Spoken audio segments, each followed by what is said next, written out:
장장 2시간을 계획하고 계시대. 근데 퀘셔널을 보니까 원칙 그렇게도 걸리겠어, 장콩. 예, 보통 한 1시간만 2시간 사이 다른 분들도 해보면.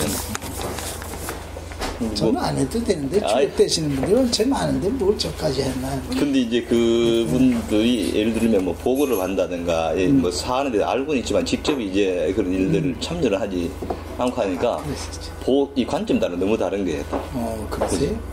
그러니까 뭐 일단 이게 이제 그런 부분 틈새를 이제 이런 인터뷰를 다양하게 하다 보니까 그러면 이제 A층이고 B층이고 C층이고 하는 것들 그러면 연구자들은 그걸 종합해야 또 다시 이제 하시거든요. 지금 저희들이 가장 큰 목적은 뭐 한 50, 100년 흘렀을 때 이 20세기를 이제 판단할 때 이제 보니까 아주 잘 계획을 잘 하셨더라고요. 그때 연구자들이 어떻게 이제 이 근대화 과정에서 이제 한국이 어떻게 변화됐는가 그 자료를 이제 제공한다는 그런 측면이 굉장히 강해요. 지금 당장 이거를 어떻게 활용하겠다는 것보다도 후세인들이 어떻게 이게 이런 걸 계획하고 이렇게 만드는 게 이게 쉽지 않은데 주택이 이런 거 하는데도 비용도 이제 들고 그렇죠.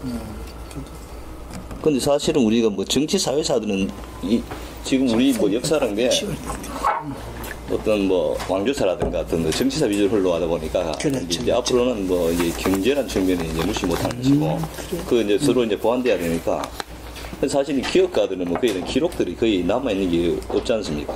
뭐 정치하는 사람들이 여러 가지 뭐 자기들의 정치 필요에 책이라고 하는데 뭐 그런 부분들. 나는 이걸 보면서 내가 언제 이런 전출하고 한 것도 다시 한번 이렇게 보게 되고 그래. 재밌지만.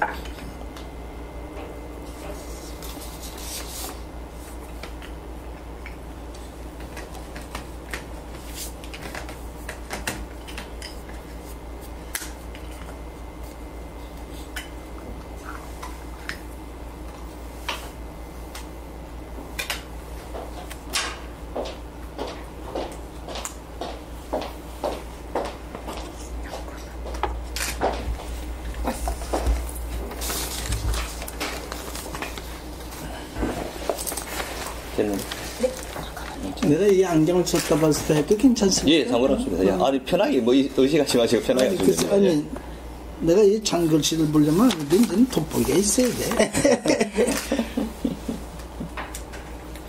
이거 안 썼을 때가 더 멋지죠? 쓰셔도 멋있으세요. 감사. 그럼 뭐 시작하도록 하겠습니다. 오늘 뭐 귀한 시간 내주셔서 너무 고맙습니다. 아닙니다. 일단 우리 구술과 정리의 편의를 위해 가지고 호칭은 이제 구술자, 우리 야선정리 창업자, 저는 면담자 이렇게 용어를 좀 정리하도록 하겠습니다.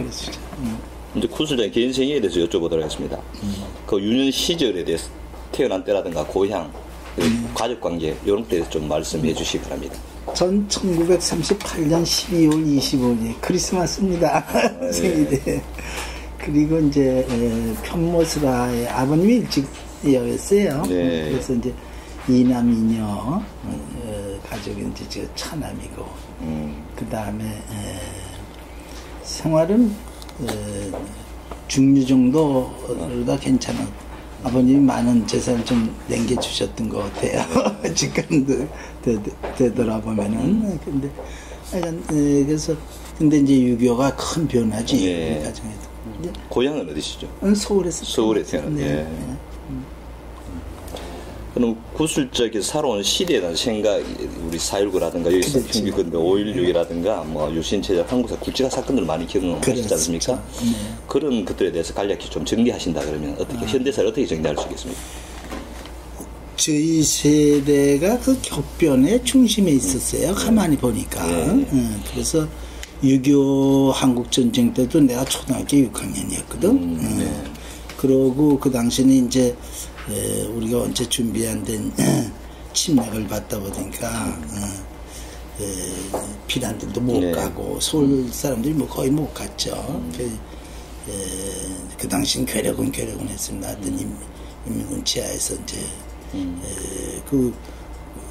북한군들이 이제 인민군들이 와서 이제 초등학생도 많았고 군가도 가르치고 무슨 뭐 김일성 찬양한 노래도 그 감빵도 주고 하면서 이제 그런 것도 받아먹고 했던 기억이.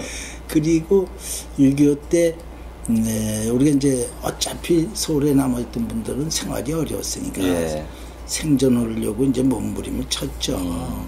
그 저도 그 6.25 한국 전쟁 기간 동안에는 학교도 이제 못 다니고 예. 중학교 1학년도 늦게 입학을 했어요.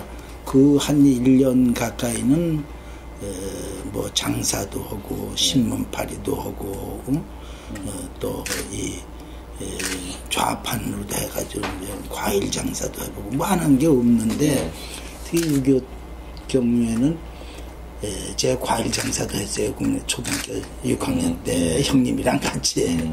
그래가지고 저 뚝섬에서 이제 참외를 받아다가 이제 서울에다 갖다 팔고 하는데 그런 과정에 기총소사도 받았어요. 그래서 그 많은 사람들이 이제 모래사장에 장터가 섰는데 그냥 기총소사를 연습을 해서 옆에 분들이 막 죽고 오는데 그냥 그야말로 죽기 살기로 뛰고 그랬는데 많이 옆에 분들이 이렇게 총에 맞아서 이제 그 자리에서 직사하시는 분들 나중에 가보니까 그냥 팔다리 같은데 총탄이 맞아가지고 통제를 잃어가지고 이제 이렇게 흔적흔적 하는 분들 이런 하여튼 그 어려운 저거를 회의 중 저걸 받았어요. 그래가지고 그야말로 6.25는 그 다음에 이제 또 4.1 1.4 때는 이제 우리가 피난을 가가지고 수원 저쪽으로 피난 가가지고 그래서 산에 가서 벌목도에다가 팔아가지고 생계도 위주고 뭐 그러니까 삶의 저거로 해서 한국민이 다들 고생했지만 저도 그때는 굉장히 고생한 그리고 그걸 뭐 예외일 수 없는 그런 걸 당했고 그 다음에 이제 또 그 격동기의 하나라면 이제 4.18이 되지 않습니까? 4.19 그땐 제가 고려대학교를 재학 중이었는데 2학년 때예요. 그러니까 중심에 있었어요. 그리고 4.19에 이제 기폭제가 되는 4.18을 고려대학교가 이제 학교에 이제 전통이다 뭐다 해가지고 이런 불의를 보고 가만히 있을 수 없다 해서 서울에서 최초로 다 대학으로 다는 데모를 했죠. 그때 이제 저는 또 그런 건 조금 적극적이었던 것 같아요. 그래 플래카드를 들고 그 내가 막 손수 이제 들고서는 막 뛰고 좀 껐어요.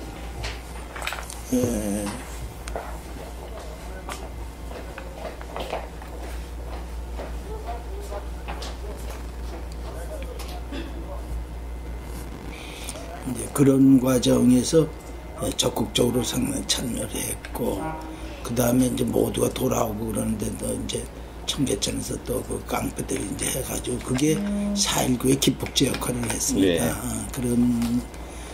그런데 그때도 이제 나는 돌아오는 팀한 국회의사당 앞에서 끝까지 이제 내무장관 나와서 사과하라 뭐 이렇게 버텼던 47명인가 그런 멤버가 있어요. 그때도 버티고 이게 조금 극성 맞았던 것 같기도 하고 정의라든가 사회 뭐 이런 거에 대해서는 앞장서려면 그런 거 좀 있었던 것 같아요. 성격상 뭐 그런 거고 그 다음에 유신체제는 사실 내가 이제 기업에 들어와 가지고 유신체제 기간에는 주로 내가 해외를 많이 갔던 것 같아요. 여러분들이 퀘셔널을 보니까 그래서 내가 이제 1967년도에 태국을 가서 만 3년 만에 돌아왔거든요. 그 다음에 이제 또 중동에 나가가지고 중동에서도 이제 그러니까 해외로 다 다니라고 유신체제라든가 정치체제라든가 이런 거고는 거의 관심 없게 기업에 매진하는 그런 기간이었잖아요. 그리고 기업들도 대부분 뭐 유신이나 그런 거보다는 정치적인 거는 이제 경제에 우리가 선두주자로서 이제 이걸 지키자 하는 것이 그때 아주 사명감처럼 있었던 것 같아요. 그래서 그 격동기를 중심에 있었지만 지금 말씀드렸듯이 유신 후에는 우리는 조금 생업 내지는 회사에 이제 많은 시간을 하려는 경우였습니다. 그렇게 얘기되면 될까 모르겠습니다.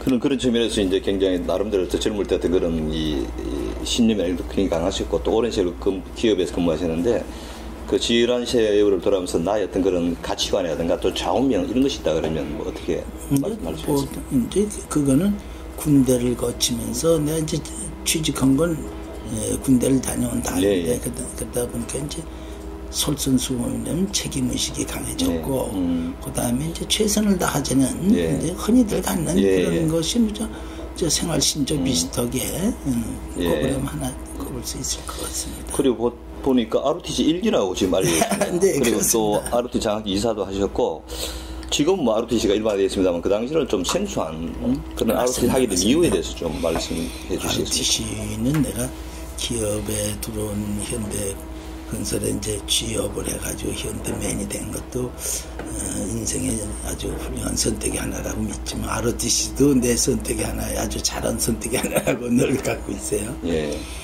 당시 ROTC 제도는 이제 최초로 다 시작이 되는데, 그게 미국의 제도를 우리가 도입한 거거든. 예. 근데 그 당시 미국의 이제 ROTC 제도를 막 설명하고 할 때 보면, 미국의 유수 대학들이 되게 다 ROTC 시스템이 있어요. 예.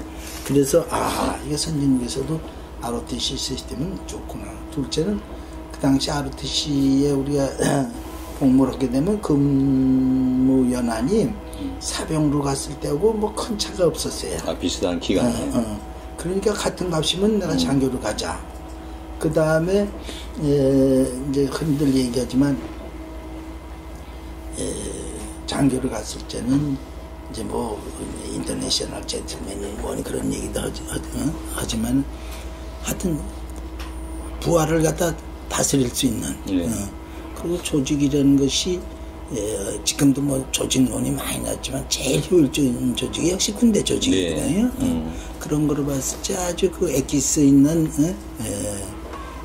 인사관리와 통솔 이런 거에 대해서는 나에게 플러스가 되지 않았겠냐. 그렇게 시작을 했는데 재미있었던 거는 그때도 하버드도 그거 한다는 얘기를 들었는데 한참 내가 ROTC 이제 전역하고 나서 보니까 하버드가 없어요. ROTC가. 이상하다는데 한 5년 전인가 7년 전쯤 내 기억이 나는데 하버드가 다시 ROTC 제도를 도입을 했어. 근데 그 기사를 읽었어요. 근데 그 재밌는 얘기를 해. 그동안에 ROTC를 시작했다가 그 제도를 포기를 했어요, 하버드가. 그런데 다시 그거를 부활을 시키면서 그 변이 재밌어요. 뭐라고 그러냐면 오늘날의 지도자상은 이런 ROTC 시스템하고 직결된다. 그렇기 때문에 우리는 ROTC 제도를 다시 도입한다. 근데 그게 미국의 장성이라든가 이런 거 보면 ROTC 프로테이지가 60%가 갖고 됩니다. 육사보다도 더 많고 이제 인원이 원체 차이가 나니까. 근데 그래서 저는 그렇게 다녀왔고 그 아까 말씀드렸듯이 현대 내가 인생의 하나 했던 것도 잘된 선택이지만 ROTC 선택도 아주 잘된 선택이 하나다. 그 다음에 또 전역한 다음에 이제 예비역 ROTC 중앙회 이런 걸 만들었어요. 그것도 뭐 어쩌다 보니까 친구들도 많고 동료들도 많은데 그중엔 제가 그냥 왁스럽게 따져 중에 초대 회장을 했어요. 그래서 지금도 행사라든가 모으면 늘 예우를 해줘가지고 동기생들에게 오히려 미안한 것도 있고 그런데 그런 에피소드랄까 뭐 하여튼 뒷얘기가 있고 장학재단은 그 다음에 또 이제 그 ROTC 한 분들이 재력 있으신 분들이 이제 많이 도네이션 하고 또 그 다음에 우리가 월남에서 월남 참전했던 사람들이 이제 또 기금을 모았어요. 전쟁 수당에서. 그때 제가 태국에서 이제 해외 공사로 갔는데 그 동기생들이 거기까지도 또 오고 그때 외국나가기는 어려운 때예요. 그래가지고 거기서 한밤새면서들 같이 앞으로는 너는 참모총장 되라 뭐 이런 격려도 했는데 그때도 내 수당에서 이렇게 했어 얼마를 도네이션을 오겠는데 그거를 박정희 대통령이 아시고 아주 기쁘게 생각해가지고 금일봉을 주셨어요. 이런 것이 시드모니가 돼가지고 그 다음에 이제 또 일진그룹의 허진규 회장이나 이런 분들이 도네이션 해가지고 장학재단을 만들었고 초기서부터 장학재단 이사를 쭉 하다가 한때는 제 이사장도 또 하고 그랬어요. 그래서 그런 것도 제 캐리어에서는 좋은 사회 기여다. 그리고 일찍이 그런 거에 대해서 눈 뜨고 또 그거에 대해서 크고 작은 봉사를 할 수 있었다는 거, 뭐 그런 것도 긍정적으로 저는 평가를 하고 있습니다. 예. 네. 그러면 이제 직장 생활에 대해서 여쭤보도록 하겠습니다. 그래서 예. 네. 군수사께서는 1964년, 이 기간이 64년, 62년 이제 자료자로 좀 다르더라고요. 네. 그래서 현대건설에 지금 입사했다 나왔습니다. 그 현대건설 첫 직장이었습니까? 제가 이제 65년도에 전역을 했어요. 예. 그러니까 64년도는 이게 제가 5기 내지는 뭐가 차분한 것 같습니다. 예. 그리고 65년 전역한 다음에 제가 고등학교 선생, 제가 자격증이 있어야 마침 대학교에. 예. 그래서 선생을 한 8개월인가 했는데 66년도에 이제 신입사원 모집들이 많고 그러니까 거기에 이제 응모를 했어요. 예. 근데 여러 군데 응모를 했는데 어떤 데는 면접에서 안 된 데도 있고 예. 뭐 재밌는데 하여튼 마침 현대건설에 그래서 입사하게 된 겁니다. RT 전역 이후에 이제 그렇습니다. 그 입사 당시 현대 그 분위기는 좀 어땠습니까? 그때 뭐 제가 어떤 그런 분위기를 뭐 이렇게 평가하고 그런 자세를 다 임하지 않았기 때문에 기억은 안 나는데 하여튼 활기찼던 것만은 틀림없고. 그럼 초대 이제 현대건설 인력 채용은 일반적으로 이제 공채와 특채로 나뉘는데 일단 그럼 공채로 들어가셨네요. 그렇습니다. 예. 제가 공채가 아마 3기쯤 그렇죠. 됐는지 그것밖에 안 될 거예요. 예. 그 앞에는 공채들이 그렇게 없었어요. 예. 근데 그때 공채는 뭐 지금 뭐 이게 뽑는 비율이 어느 정도랐습니까?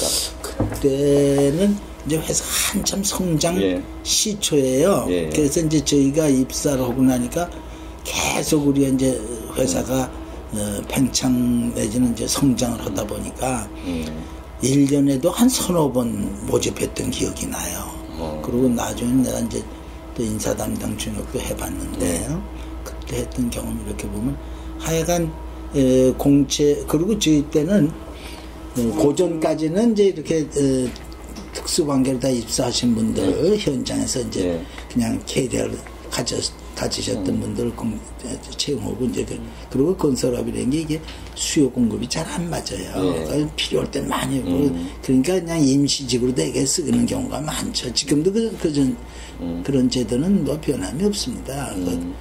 건설업에 갖는 특성이 하나니까. 그래서 보면은 그때 저기 들어왔던 사람이 지금 엔지니어도 그렇고 몇 명이 들어왔는지 내 그 기억을 못할 정도고. 또 하나는 우리 이후에는 특채는 상당히 적었던 기억이 나요. 그 이유는?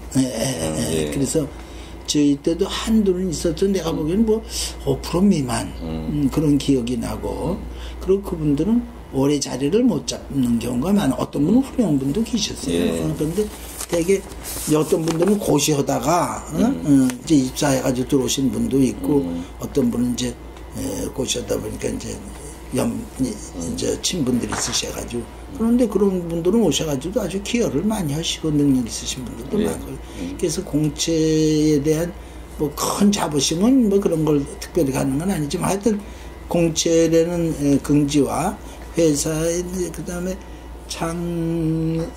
창업하신 분이 그 개념이 제가 들어와서 한 10년 사이에 제도 개선위원회라는 걸 통해 가지고 자꾸만 이렇게 스크린을 했어요. 그게 이제 구조조정이라고 할 수 있지. 그래가지고 옛날에 친분이라든가 이런 걸 다 들어오셨던 분들은 되게 배제하고 회사가 한 단계 성장을 하기 위해서는 그때 창업자 되신 분은 책을 많이 읽으셨어. 그래가지고 뚜껑 저에게도 이제 책을 고면 오셔서 이렇게 읽으면은 회사가 한 단계 레벨업 하려면 어떻게 된다. 그러려면 인적 쇄신이 있어야 된다. 그 인적 쇄신을 위해서 저희 그때 주니어 팀으로 다 제도 개선위원회라는 걸 만드셨어요. 그게 언제쯤 됩니까? 제도 개선위원회? 그게 1972년, 3년 그 정도 될 것 같아요. 그래가지고 제도 개선위원회 그 주니어로다 그 멤버를 해서 7인인가 뭐 그렇게도 하셨던 기억이 나요. 그 위원회 7인? 위원회를 만들어가지고 거기서부터 이제 구조조정 하는 거예요. 그래가지고 공로가 많긴 하시지만 이제 연세가 좀 많으신 분들 되신 분들은 이제 이선으로 물러나게 한다든가 그래가지고 그 회사가 아주 엑기스 있는 그런 거를 근데 그때 회장님은 기업에 이제 그 외국 이제 경영학에서 나오는 그런 걸 도입을 하셔야죠 했던 기억이 돼. 그래가지고 저희가 그 역할을 하면 또 오래 계셨던 분들은 나중에 그냥 막 칼부림 하실 정도로 다 이제 그 붕괴들 하고 그래. 내가 어떻게 여기 기어는데 날 먹을 줄 아냐 이런 일도 있었고 그래요. 근데 70년대 벌써 어떤 장신 구조조정이 예, 그때서부터 한 단계 레벨업하는 그런 걸 이렇게 하셔가지고 80년대 피크 그런 것도 한 내가 경험하기만도 내가 제도개선위원회 참석한 것도 2회에 거쳐서 그러니까 한 몇 년 후에 또 한 번 했는데 이렇게 했던 그런 기억이 좀 있네요. 그럼 이 제도개선 위원회라는 게 어떤 회사 성장하고 해서 이제 일단 인력 구조조정에 초점을 맞추었네요. 주로. 네, 그렇죠. 주로. 예.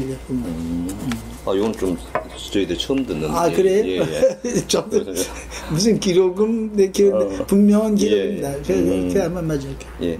그럼 그때 같이 우리가 60년대 초반 중반 때 뭐 사실 현대를 이끌어간 분들이 다 입사를 하셨잖아요. 그렇죠. 그 무렵에 주로 뭐 함께 입사했던 동기 중에서 기억에 남는 분은 어떤 분들이죠? 도용의 도용의 도용의 씨도 그렇고 미국 가지고 만든 최태출이라는 분도 있었고 이전명이가 우리보다는 조금 늦었던가 빨랐던가 뭐 박생희는 우리보다 한 몇 개를 늦었고. 박생희 회장님.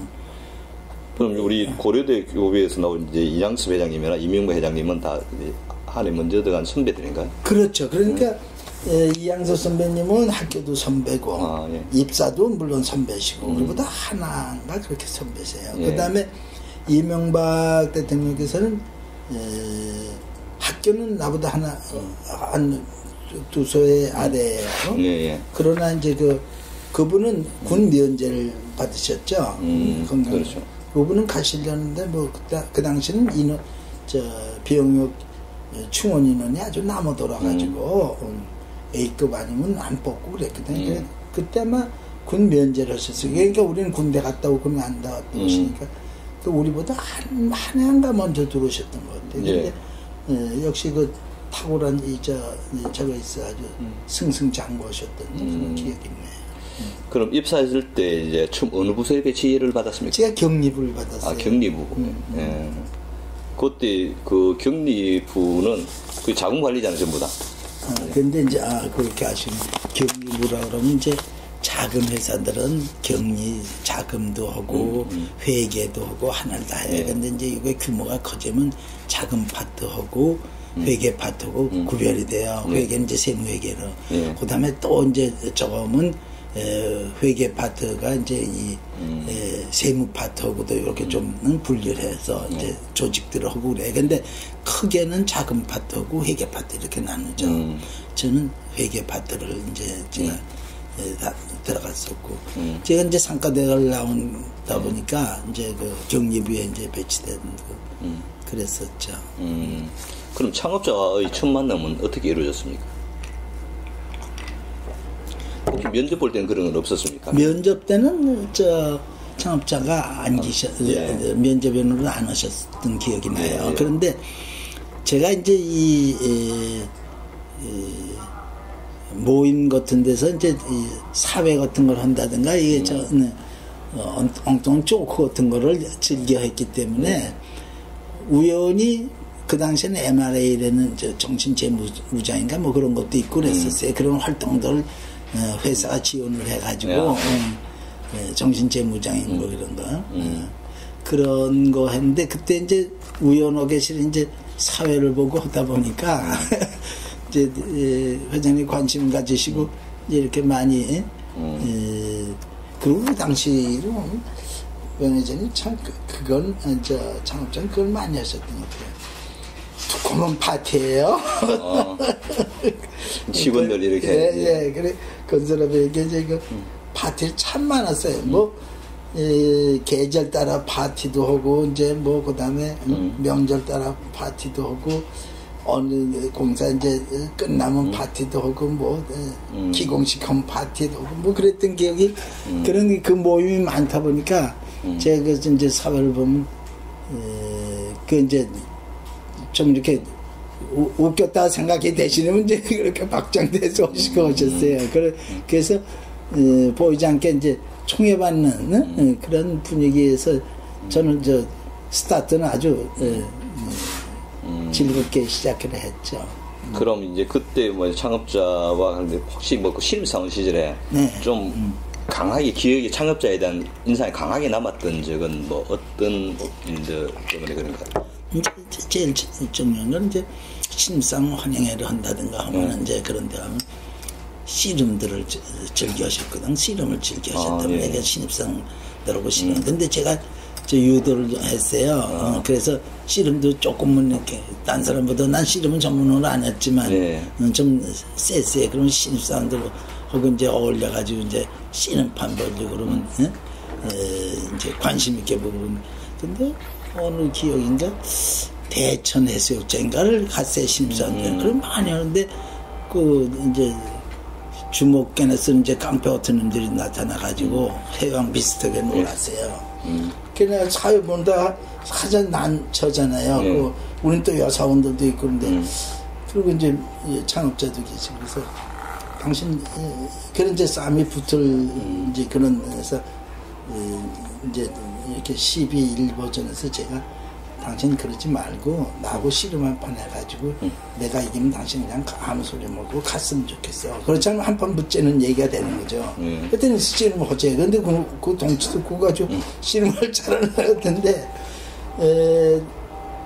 승부는 안 났어요. 근데 승리 기회가 나에게 많았는데 그때 내가 소심했는지 그걸 그냥 한번 매대쳤어야 되는데 그때 이제 그러니까 이제 그 사람들은 그러고 이제 지네들끼리 이제 이렇게 갔어요. 그러니까 이제 기분 좋으셔가지고 한잔 하면서 그런 뭐 기억이 되면 그런 게 하나 나네. 예.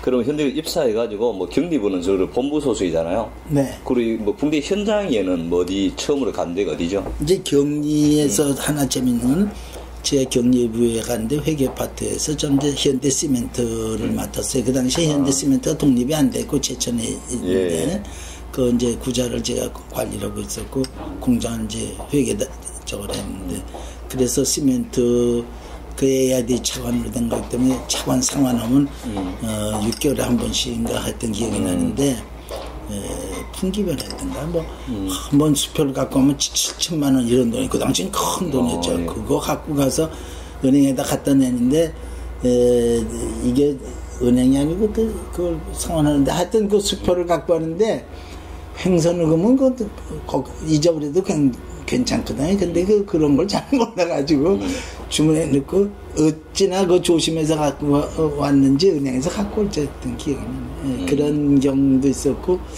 그 다음에 제가 상과대학을 나왔지만 회계에 가서 하니까 제가 조금 부기가 약해요. 그래 이제 야간에 부기 학원을 다녔어요.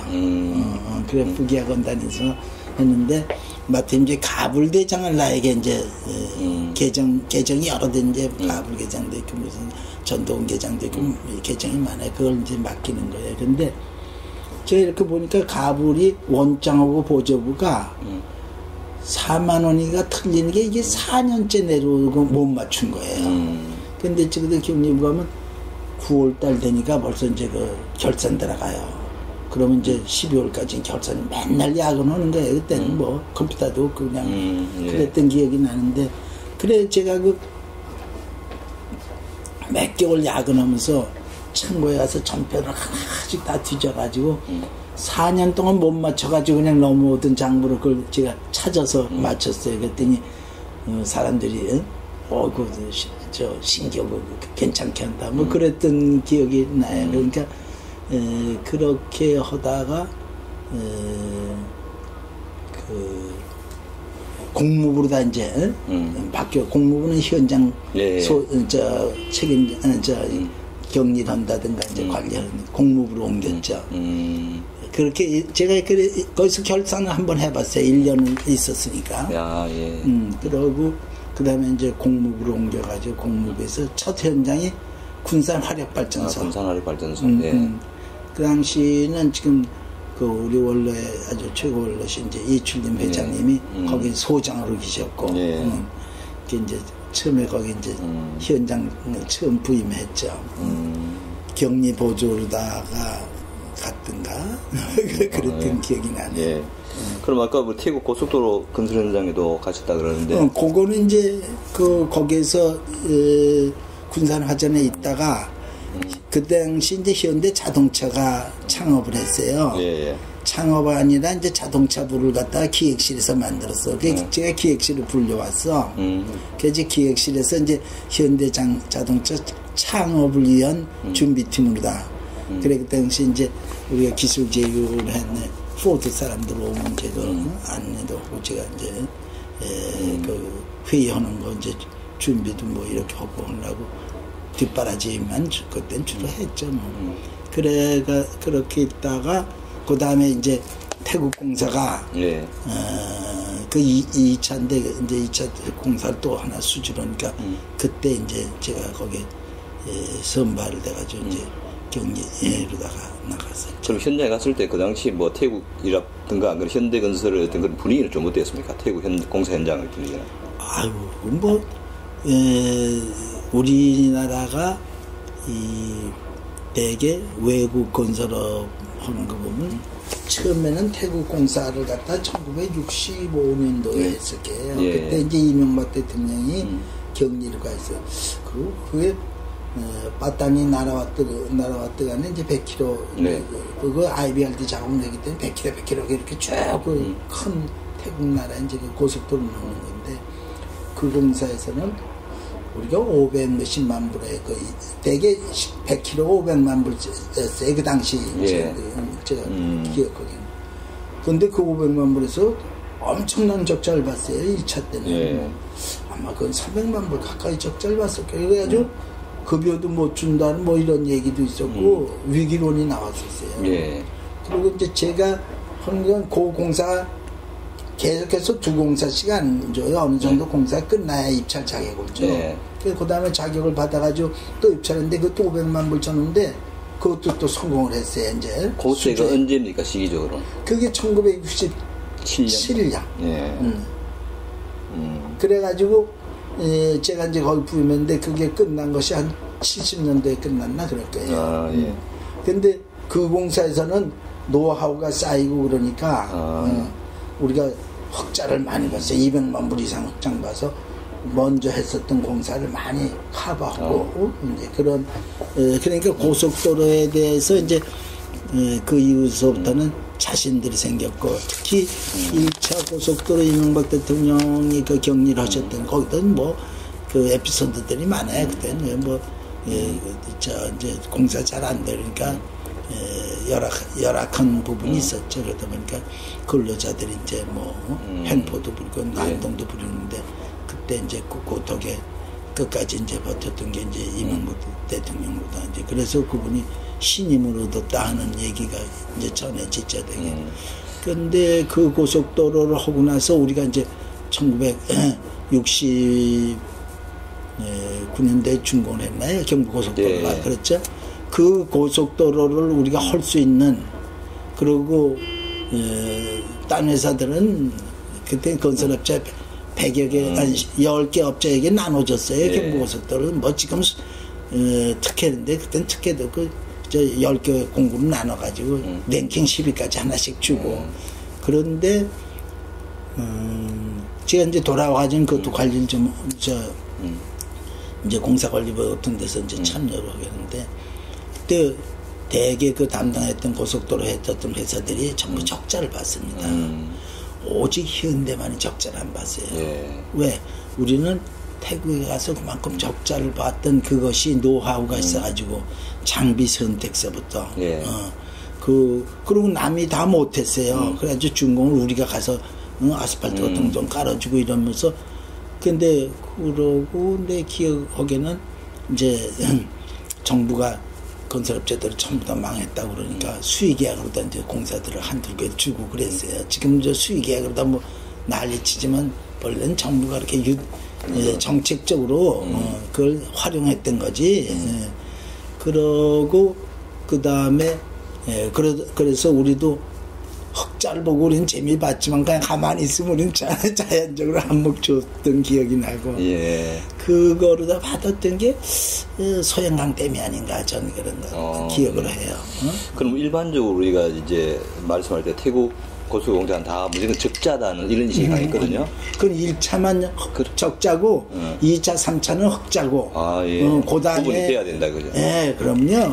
그리고 그 기술이 축적이 됐고 그렇게 봐야지. 1차만 적자고 2차, 3차는 흑자 났어요. 흑자 나가지고 그걸 다 커버하고도 그 다음에 승승장구할 수 있는 기틀이 마련됐죠. 그 일반적으로 알려진 그 다른 분 말씀하시기에 태국공사가 이제 적자라서 베트남 캄나만 공사를 통해서 그걸 보존했다 이런 식을 말씀하시거든요. 아니 그거는 왜냐면 1차가 적자가 나니까 예. 2차가 커버하고 3차가 커버하고 공사 끝날 때야 커버가 되는 거지. 그렇죠. 그 적자 났을 시점에는 재정적으로 어려웠지.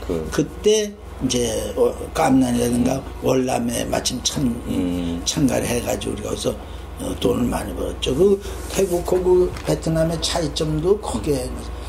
그 당시는 베트남에 월남에 갔을 때는 전쟁 수당을 줬어요.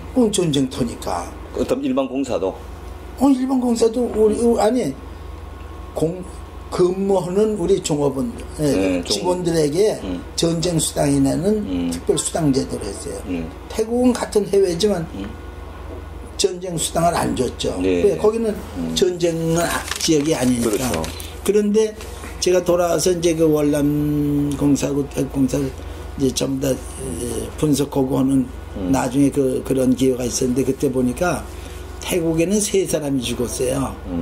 근데 월남은 전사한 사람이 하나도 없어요. 그러니까 어떻게 보면 전쟁 수당은 받았는데 이런 여기에 전상자는 하나도 없었다. 뭐 이런 얘기도 하는데 저는 뭐 어떻게 근데 이제 태국에서 그게 사망자 생긴 건 태국에는 이제 그 범죄가 청부살인도 있고 그 다음에 오토바이를 쟁취하기 위해서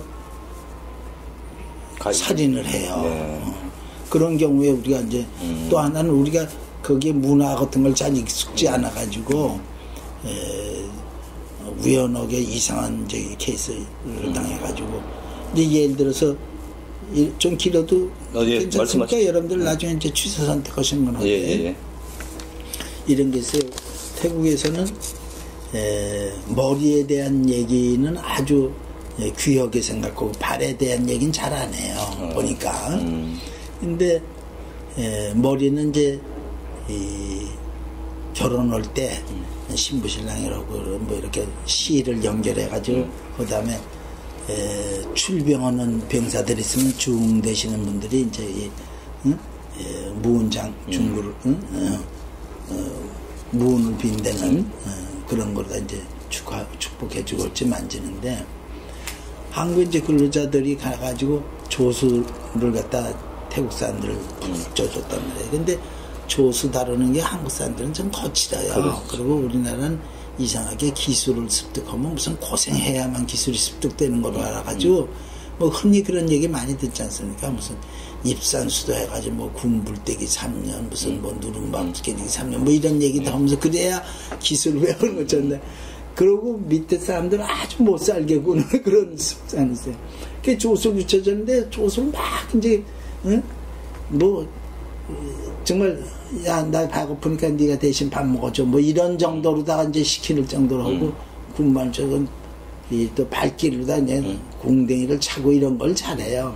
근데 태국 사람이 볼 때 발 올라오는 게 그러니까 왜 미스터 김 발이 요것밖에 안 올라오냐. 근데 태국 사람들은 타이복싱을 해서 발이 보통 움직였다면 우리 눈높이에서 왔다 갔다 해요. 그러니까 너 해보라니까 눈높이가 확 하거든. 그러니까 태국 사람은 우리보다 체구가 작으니까 야 인마 그래도 네가 나한테 감이 어디다 발길 줘. 그래서 그걸 너그럽게 그러고 잘한다면 좋은데 쫓아서 붙들고서 이제 목을 조른다든가 군밤을 줍니다. 항복해 하면서 그러면 이놈이 말이죠. 처음에는 왜 비싸게 먹었죠 이러고다가 항복하면서 군밤을 계속 되니까 이놈이 허리치면서 권총을 빼앗아서 빵빵빵 쏘고 도망가는 거예요.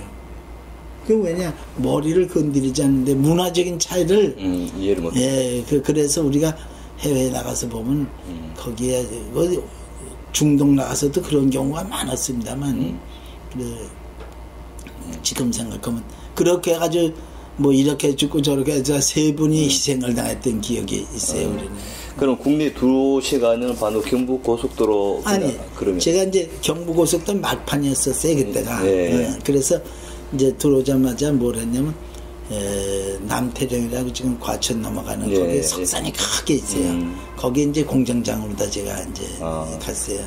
근데 거기 공장 그 석산 그 관리한 공장은 남태령 공장이라고 했어요. 그냥 현대건설 그 현대건설 나중에 지금은 중기공장도 돼 있고 그런데 그 당시 시멘트 공장 플랜트도 거기 있었고 석산에서 이제 골재 채취도 했고 그 다음에 도로공사에 쓰는 아스팔트 이제 몰탈 이게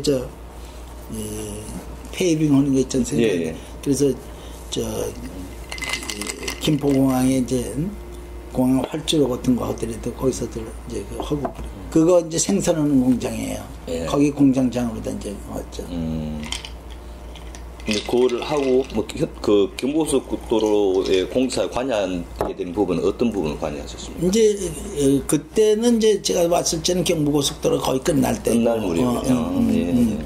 그래서 이제 그 장비들이라든가 이런 것들을 이제 거기서도 많이들 이제 나중에 거기가 중기공장의 작은 역할들을 하고 그래서 그리고 이제 김포공항 같은 거 이제 공항 활주로 공사할 때는 철야 공사를 하면서 그 당시 통행금지가 있었습니다만 그 공사는 면을 받아가지고 이제 공급하고 그래서 그 공사에 우리가 이제 경부고속도로 하면서 포장에 대해서 우리가 아주 A급으로 다 이제 성장을 한 거예요 현대에서. 그래가지고 서울 시내 포장이라든가 이런 것까지도 우리가 전부 다 이제 그 많이 참여를 하게 됐죠. 예.